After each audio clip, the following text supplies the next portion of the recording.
Hey, what's up everybody? It's LeeLos, and today we're talking about the legendary greatness of Kingdom Hearts. And guys, stay steady in the pursuit of your dreams and goals. You're born to win, you're made for greatness, and I definitely believe in you guys. Keep up the great work each and every day. The main story, it takes place over about 7 different video games. A lot of them are mobile games, and other ones are for like PlayStation 2s, and you actually need to play all of them in a specific order before you could even fully understand what's really going on in Kingdom Hearts 3. So it's a pretty big barrier to entry for a lot of people, but the story of Kingdom Hearts is actually pretty cool if you play the games in the proper order, or you could just watch a YouTube video explaining the story of Kingdom Hearts to you, and then you could just play whichever games that look the coolest to you. The music in the game's absolutely iconic. It's one of the only games out there where I can just search the music on YouTube and just listen to it and actually enjoy it, and it just makes you feel emotions that you didn't even know you had, whether you've played the games or not. When you defeat a boss or defeat a challenging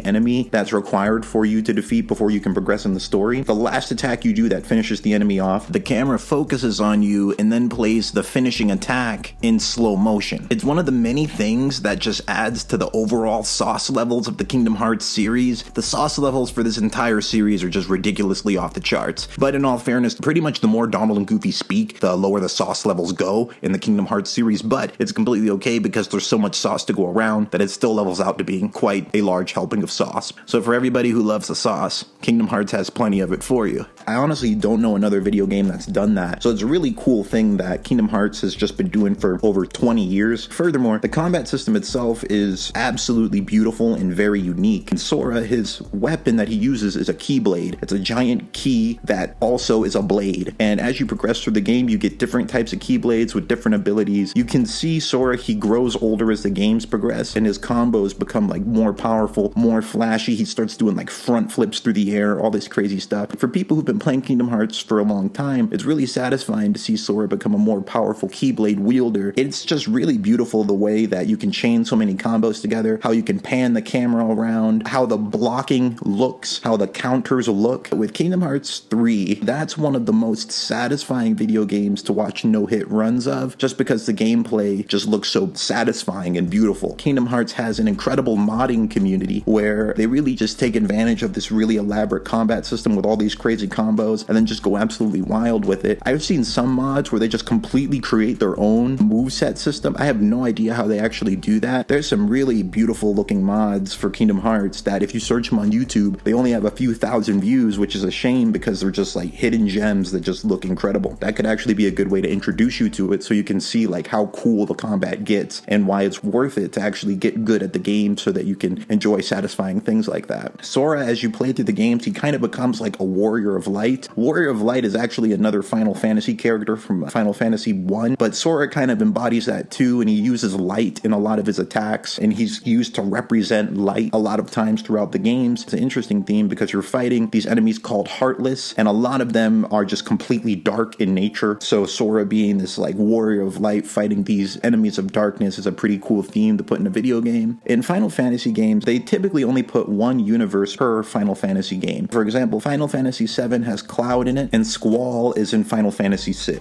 Typically, in Final Fantasy games, these two characters would never be able to meet or interact with each other. But in Kingdom Hearts, this actually is allowed. They're able to meet each other and interact with each other because in Kingdom Hearts, they put tons and tons of different Final Fantasy characters into one video game. It's an excellent introduction into the Final Fantasy franchise because it lets you see a wide range of Final Fantasy characters from many different universes, and you can pick one that you think is the coolest and then look into their games as well. It lets people who are fans of Final Fantasy see a lot of interactions that they've wanted to see for a long time. Kingdom Hearts is kind of like the closest thing to Super Smash Bros. For Final Fantasy, other than Final Fantasy Dissidia, which is pretty much exactly that. If you look deeply enough into the series and really pay attention to like character statements and if characters fight, which character beats the other character in the cutscenes, it actually establishes a pretty well laid out power scaling system that exists in Kingdom Hearts. So if you're someone who likes power scaling like anime and stuff like that, or playing Kingdom Hearts games, that's something else you can look forward to as well. My personal favorite out of all the games is Kingdom Hearts 2. The story makes enough sense on its own that you can just play Kingdom Hearts 2 by itself without playing any of the other Kingdom Hearts games, and you can kind of piece together what's going on. Kingdom Hearts 1 and 2 are pretty much the only ones like that, and Kingdom Hearts 2 was really smart with putting systems into the game that made you actually want to use Donald and Goofy and make you actually value them when they're on your team. One of the biggest systems they had for that was called the drive forms or the drive transformations. You had transformations that you could use that were very powerful, but if you did not have Donald and Goofy on your team, you couldn't use these powerful transformations. If you had Donald in your group and you just substitute Donald out, he just temporarily disappears, you can enter into a really powerful magic transformation for a short period of time, and it lets you do a lot of really cool attacks. Or if you chose to temporarily substitute out Goofy, you would get a really powerful physical attack based form. And if you substitute both of them out, you get a couple powerful forms that are like a combination of really strong physical attack and really strong magic as well. And so Kingdom Hearts 2, it was the total package of a Kingdom Hearts game, but I feel like Kingdom Hearts 3 got less appreciation than it deserved because it was not released with critical mode. But I mean, the flip side to that is like they had 10 years to make it. They had like 10 or 12 years to make it, and they didn't even release it as a full game. So it makes sense why Kingdom Hearts 3 did not get anywhere near as much love as Kingdom Hearts 2, especially because when Kingdom Hearts 2 came out, it was just so ahead of its time. It was like such incredible combat for a game that came out like 12 years ago on the PlayStation 2, and then had all these incredible characters. You got to see Sora growing up. It's the ultimate Kingdom Hearts game. So, I mean, if you have to pick just one to play, just one out of any of them, I would recommend Kingdom Hearts 2.